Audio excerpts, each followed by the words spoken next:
पोइ जेको तालुक रहिया साईं पीर साहिबु पीर अली राशदी जा या GMC जा या अयूब खोड़े जा भुट्टे सां बेसिकली उन्हनि जो कहिड़ी शइ ते इख़्तिलाफ़ु हुयो, छाजे करे हिक ॿिए सां इख़्तिलाफ़ु थियो? साईं असल में इख़्तिलाफ़ इन जे करे साईं GM सैयद जो त इहो साईं GM सैयद हुजे खणी खोड़ो साहिबु हुजे या बाबा जो सभु मुख़ालिफ़ हुया। उहो इन जे करे हुयो त उहो उन अयूब ख़ान जी कैबिनेट जॉइन कई, जंहिंजे करे भुट्टे साहिब जी इंटेग्रिटी ते हिननि खे भरोसो कोन हो। त उहा जेको माण्हू छो जो न कॾहिं बाबा डिक्टेटर खे मञियो, अयूब ख़ान सां कॾहिं बि बाबा न हो। एम्बेसडर हुयो सो उहो बि जेको आहे सो फिरोज़ ख़ान नून जे वक़्त मां। पर मां तव्हांजी ॻाल्हि थो कटियां, माफ़ कजो, हुन में हिकिड़ी ॻाल्हि इहा बि आहे त पीर साहिबु मशवरो ॾिनो हुनखे तूं बादशाह थी वे। हा, उहो इन जे करे उहा हिकिड़ी सम्झो त तंज़ हुयो, उन खे जेको आहे सो अल्ताफ़ गौर साहिबु हिननि जेको आहे सो मटाए छॾियो। इहो तंज़ इन जे करे हुयो त अयूब ख़ान जॾहिं इहो फ़ातिमा जिन्ना खे इलेक्शन मां हाराए जॾहिं प्रेसिडेंट थियो हो त उन खे जेको आहे सो कुझु माण्हू हुननि जे सां इन में इहे बि हुया जेको पोइ बाबा खे क्रिटिसाइज़ कयूं, पर इहे उन्हनि में अहिड़ा बि माण्हू हुया जेका चमचा हुया अयूब ख़ान जा, उनखे चयो त साईं तूं प्रेसिडेंट फॉर लाइफ थी। त बाबा खे नवाब कालाबाग ॿुधायो त बाबा इहा, छो जो हो गवर्नर हो वेस्ट पाकिस्तान जो, बाबा ते वॾो भरोसो, दोस्त हुया, सो कॾहिं बि मुंझंदो हो त बाबा खां पुछंदो हो।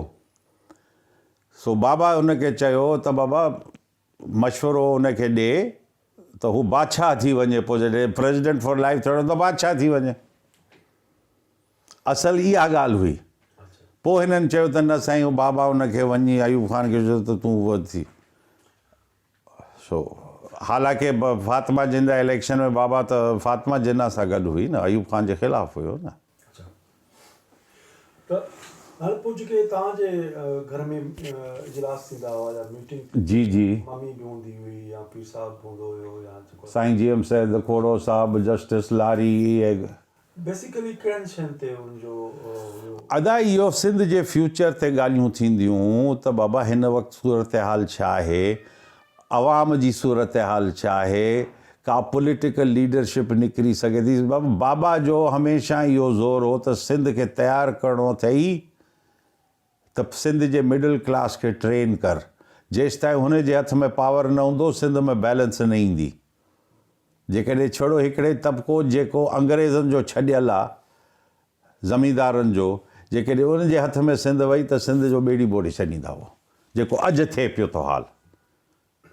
जेको अॼु पीपल्स पार्टी खे मां नथो चवां, पर पीपल्स पार्टी जे अंदरि जेका इलेक्टेड रिप्रेज़ेंटेटिव पावर जंहिंखे आहे 90% जेको आहे सो असां वारे ज़मींदार क्लास जो आहे। ऐं उन्हनि खे सिंध जे एजुकेशन, सिंध जे हेल्थ, सिंध जे एग्रीकल्चर जो छा असर कयो अथऊं।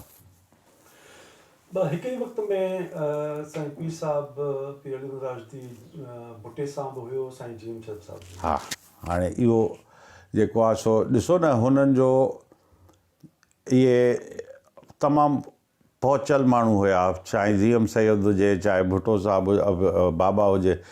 GM सैयद और बाबा जी दोस्ती कॾहिं ख़राबु न थी, हमेशह गॾु हुया हर शइ में। उन जो सबबु आहे, सबबु हो त हिक ॿिए खे हो सम्झंदा हुआ त जेको बि कोई करे थो छा थो करे।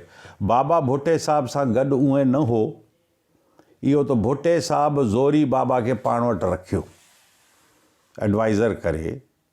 बाबा हमेशह उते बि चवंदो हो त बाबा भुट्टे साहिब जे साम्हूं बि चयो हो हिकिड़ो दफ़ो, उते जेको आहे सो उते को एम्बेसडर हुयो, उनखे बाबा खे इंट्रोड्यूस कराई कि this is my uncle also and my adviser, जंहिं ते बाबा चयो what would I not give to dispel the impression that I am not his adviser. Bhutto साहिबु खिलियो हिन ते।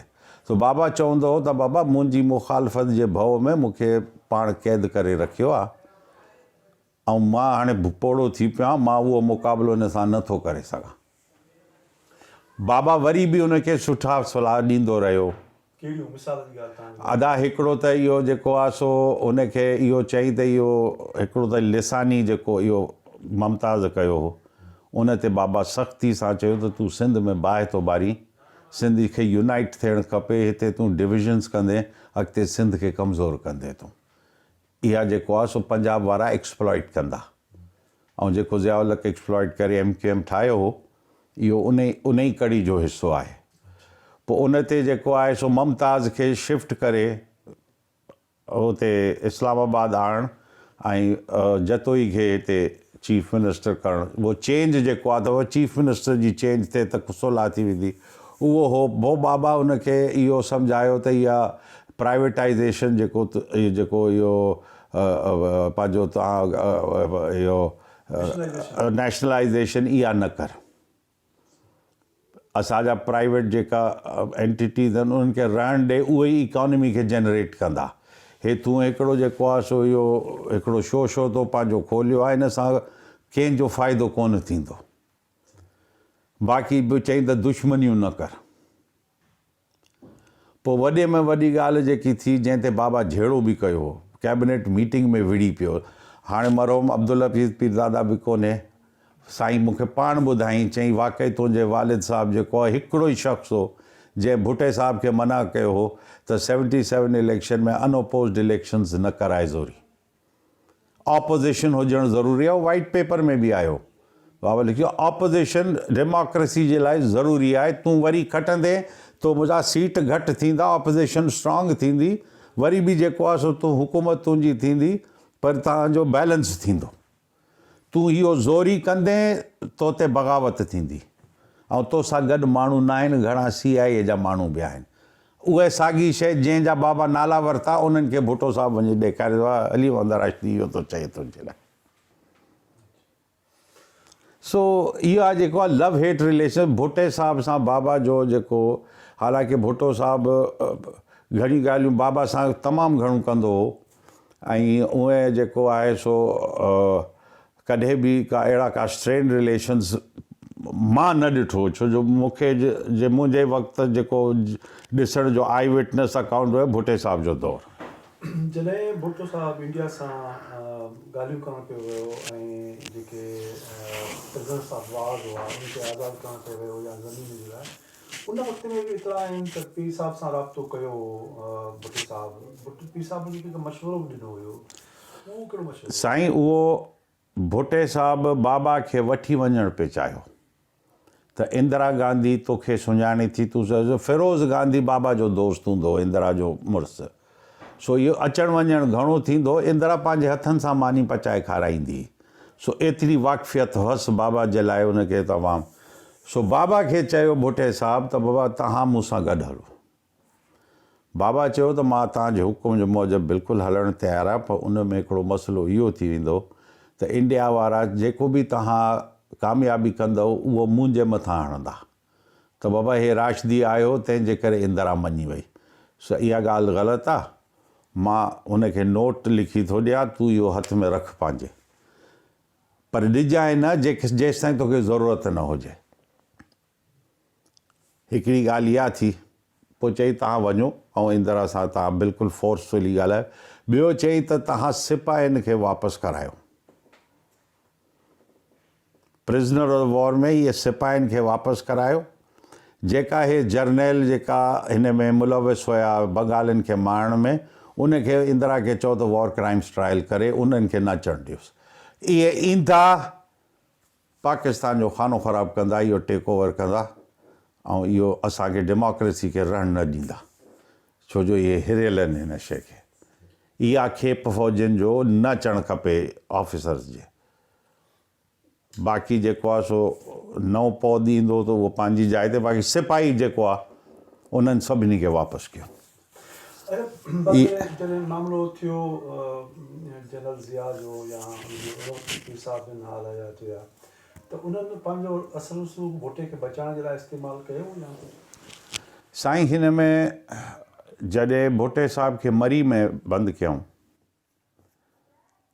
त जेको इहो हो पंहिंजो जनरल हुयो इहो डिफेंस सेक्रेटरी हुयो, मूंखे नालो हाणे ज़हन मां कोन थो अचे। हिकिड़ो जनरल चिश्ती हुयो। न, जनरल चिश्ती हो त ज़ियाउल हक़ सां हुयो न, फज़ल मुक़ीम। जनरल फज़ल मुक़ीम भुट्टे साहब जे दौर में इंटीरियर सेक्रेटरी हुयो। पोइ ज़ियाउल हक़ जे वक़्त में ही शिफ्ट हुनखे कयूं ऐं डिफेंस कयूं। फज़ल मुक़ीम बाबा वटि ईंदो हो घणो। शुरू में जॾहिं जीअं इहा बग़ावत थी, इहा कू थियो ऐं हुननि मिनिस्टरनि खे सभिनी खे ॿधो त बाबा खे हथु न लाथऊं। बाबा तयारु हो त मूंखे बि गिरफ़्तार कंदा। उन वक़्त में छा हो पीर साहब? बाबा एडवाइज़र हो प्राइम मिनिस्टर जो। बाबा इलेक्टेड कोन हो न, त वज़ीर कोन हो, पर हुयो त मिनिस्टर जो फुल रैंक हुयो। सो बाबा तयारु हो वेठो त इहो थींदो। सो ॿिए ॾींहं ते फज़ल मुक़ीम पाण आयो बाबा वटि ऐं चई त बाबा जनरल ज़ियाउल हक़ जो चवणु आहे त साईं तव्हां असां ते थोरो कयो, एडवाइस कयो त असां कीअं हलूं। सो बाबा चयो त बाबा मां अयूब ख़ान जी बि मदद न कई ऐं तव्हां डेमोक्रेसी खे तबाह करण वारा आहियो, मां तव्हांजी मदद न कंदुसि। बाबा ठुप जवाबु ॾेई छॾियो। पोइ उन महिल ई जेको आहे सो बाबा प्राइवेट घर में F61 ते, असांजो F63 में घर हुयो सरकारी, उहो छॾियईं ऐं सामान खणी इहो 3 कमरनि जे घर में बाबा वञी वेही रहियो। असां हुआसीं रोम में, मां ऐं मम्मी, असां परेशान हुआसीं त अलाए छा थींदो। पोइ बाबा जो फ़ोन आयो त बाबा बचाव आहे हाल फ़िलहालु, अञा त कोन ॿधो अथनि, मूं इनकार कयो आहे। उन खां पोइ असां तुर्त पहुची वियासीं इस्लामाबाद। उन वक़्त में जेको आहे सो काफ़ी वक़्तु हुननि जी कोशिशि हुई, बाबा खे वञणु न ॾिनो कराची। जनरल फरमान घणो ईंदो हुओ। जनरल फरमान जो असां सां पुराणा वास्ता बंगाल जो, बंगाल खां, बल्कि मुंहिंजो मामो मेजर शराफ़त हो मरहूम, उहो बंगाल में जनरल फरमान जो G1 हो इंटेलिजेंस में। पोइ छो जो मुक्ति बाहिनी ख़ासि हुनखे टारगेट कयो, छो जो बंगाली थी करे उहो एतिरो तमामु सख़्तु पेट्रियाटिक पाकिस्तानी हुई, उहो तमामु जलाली क़िस्म जो। त जनरल फरमान हुनखे कढी कराची मोकिलियो, स्टेट बैंक में हुनखे विधई त इहे चरियो आहे, इहो पाण खे बि माराईंदो ऐं नुक़सानु कंदो। सो फरमान जो असां सां तव्हां त फरमान घणो हुनजा ज़ियाउल हक़ जा मैसेजिस खणी ईंदो हो। उतां ख़बर बाबा खे पई त ज़ियाउल हक़ मिलणु वेंदो भुट्टे सां। सो जेको भुट्टे साहब जो डॉक्टर हूंदो हो, जेको पीपल्स पार्टी जो बि हो, हाणे नालो विसरियो थियो, उहो थियो हो डायरेक्टर जनरल हेल्थ बि हो, डॉक्टर नसीर या अहिड़ो कुझु नालो हुअसि, विसरियो थो वञे। तमामु मशहूरु माण्हू हो पंहिंजे पीपल्स पार्टी जे हवाले सां। त उहो उन खे बाबा घुरायो, छो जो उन खे ई इजाज़त हो त हू वञी ऐं भुट्टे साहब खे चेक कंदो हुयो। त बाबा जेको आहे सो हुनखे मैसेज ॾिनो त बाबा इहे ज़ियाउल हक़ तोसां मिलणु ईंदो, तूं महिरबानी करे हुनखे वेही चइजांइ त बाबा तुंहिंजी वॾी महिरबानी, वॾे डफेर मां तो मुंहिंजी जान बचाई आहे। हाणे मां थकिजी पियो आहियां, मूंखे सियासत न आहे करणी, तूं मूंखे छॾ त मां ॿाहिरि किथे मूंखे मोकिले छॾ त मां वञी बसि उते ई रही पवां। तूं महिरबानी करे हितां मुल्क मां निकर, 6-8 महीननि में वरी तोखे जेको आहे सो क़ौम घुराईंदी। हे हलाए न सघंदा जेकॾहिं तूं हूंदे, पर जेकॾहिं तो हिन सां कई वॾेरकी, बाबा इहो लफ़्ज़ कयो, बाबा हुनखे दॿींदो त भुट्टे साहब में हूंदी न, त कंहिंखे झड़ती ॾियणो हूंदो त अहिड़ो बेइज़ती कंदो हो जो जे रहीम जा वाक़िया ॿिया टिया, इहो ज़हूर इलाही वारा वाक़िया, इहे सभु। सो चइबो आहे वॾेरकी हुन सां न कजाए, न त पोइ हे कोन छॾींदा तोखे, पोइ किसो ख़राबु थी वेंदो। सो डॉक्टर वञी ॿुधायसि भुट्टे साहब खे, पर भुट्टो साहब से हाणे ज़ियाउल हक़ खे अहिड़ी बेइज़ती कयईं, चए भेणा तुंहिंजो पतलू न लाहींदुसि। ज़ियाउल हक़ चुप करे ॿुधो पियो। पोइ जॾहिं अमेरिका खां इशारो आयो त बाबा हिनखे हलाए छॾ। असल में जेको आहे न, इहो चवंदा त ज़ियाउल हक़, हिन में जेको आहे सो 2-3 फैक्टर्स हुया भुट्टे साहब जी शहादत में। वॾे में वॾो फैक्टर अमेरिका जो प्रेशर हुयो त हीउ जेको आहे असांजे फॉरेन पॉलिसी जे लाइ भुट्टो ख़तरनाक माण्हू आहे, छो जो भुट्टे साहब जो ब्रेन चाइल्ड हो इहो पेट्रो डॉलर, जंहिंमें शाह फैसल खे बि मंझराई, अनवर सादात खे बि मंझराई, सम्झो न सही, हुआरी बोमदीन खे मंझराई, इहो जेको सरबराही कॉन्फ्रेंस कयो न, इन में सॼो प्लान केम इन टू फोकस। पोइ उन में उन ई सरबराही कॉन्फ्रेंस में शाह फैसल जेको आहे सो खोले जेको आहे सो दॿ ॾिनो वेस्ट खे। उन खां पोइ पेट्रो डॉलर जो मसइलो थियो। पोइ उन खां फ़ौरन पोइ शाह फैसल मारिजियो वञे, अनवर सादात मारिजियो वञे, हुआरी बोमदीन खे मारे न सघिया, हुकूमत उनजो खसियाऊंसि, भुट्टे साहब खे उन्हनि शहीद करायो। पर जेकॾहिं भुट्टो साहब ज़ियाउल जी बेइज़्ती न करे हा त शायदि ज़ियाउल न मारे सा। ज़ियाउल उहो छो जो साईं ॾिसो न मुल्कनि जो प्रेशर हुयो ज़ियाउल ते, तुर्की जो तमामु घणो। उन वक़्तु जेको हुयो उन जेको आहे सो बुलें तेजेवित हुयो, उन लिखियो बि हो ज़ियाउल खे त साईं असां अदनान मेंदरीज़ इलेक्टेड प्राइम मिनिस्टर खे असां फाउ ते चाढ़ियोसीं, अॼु ताईं असां कोन सुधरिया आहियूं। तूं सोच त तुंहिंजो हशर छा थींदो जेके तूं हिन शख़्स खे मारे। साईं मुअम्मर गद्दाफ़ी जहाज़ मोकिलियो, जहाज़ बीठी हुई असांजे एयरपोर्ट ते, त बाबा मुंहिंजे हवाले कर, मां हिन खे बंदि करे थो रखां पाण वटि, हिन खे हथु न लाइ। इहा प्रेशर ज़ियाउल ते बि हुयो। ऐं इहो बि हाणे उहो चइजे थो पियो, उन वक़्तु ॻाल्हियूं हलियूं पिए त हिन जे पोयां जेका गॾु जनरल हुया मारण में, उन्हनि जो ज़ोर हो भुट्टे साहब खे मारण जो। ज़ियाउल पाण रिलक्टेंट हुयो, सम्झो न, इहो हुअसि ॻाल्हि। न त ज़ियाउल जे नमूने सां वञी मिलियो, छो जो पहिरें तक़रीर में चई त साईं हीउ वॾो पेट्रियट आहे, ऐं फलाणा असां हिन मक़ासिद जे लाइ जेको असां गवर्नमेंट चेंज कई आहे, पोइ भुट्टे साहब जी तारीफ़ बि कई। इहा सभु फैक्टर्स हुन में आणणु ज़रूरी आहे।